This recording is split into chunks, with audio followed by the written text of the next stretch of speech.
Some things about رمضان الکریم. رمضان ایک بھٹی یعنی فرنس ہے.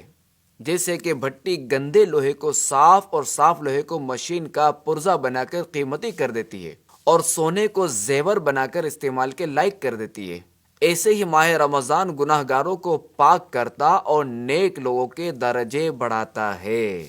رمضان کے کھانے پینے کا حساب نہیں، یعنی سحر و افطار کے کھانے پینے کا.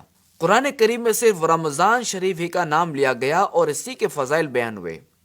کسی دوسرے مہینے کا نہ واضح نام ہے نہ ہی ایسے فضائل. رمضان شریف میں افطار اور سحری کے وقت دعا قبول ہوتی ہے اور یہ مرتبہ بھی کسی اور مہینے کو حاصل نہیں.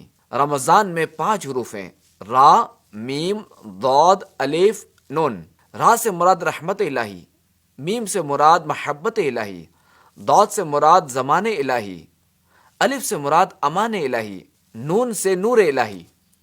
اور رمضان میں 5 عبادات خصوصی ہوتی ہیں: روزہ، تراویح، تلاوت قرآن، اعتکاف، شب قدر میں عبادات. تو جو کوئی صدق دل سے یہ 5 عبادات کرے وہ ان 5 انعاموں کا مستحق ہے.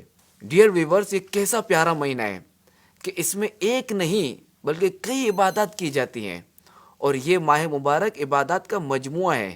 تو جو کوئی یہ 5 عبادت کرے گا تو انشاءاللہ الکریم وہ 5 انعامات کا مستحق ہوگا. اللہ کریم ہمیں اخلاص کے ساتھ یہ عبادات کرنے کی توفیق عطا فرمائے. آمین بجاہ النبی الامین صلی اللہ علیہ وسلم.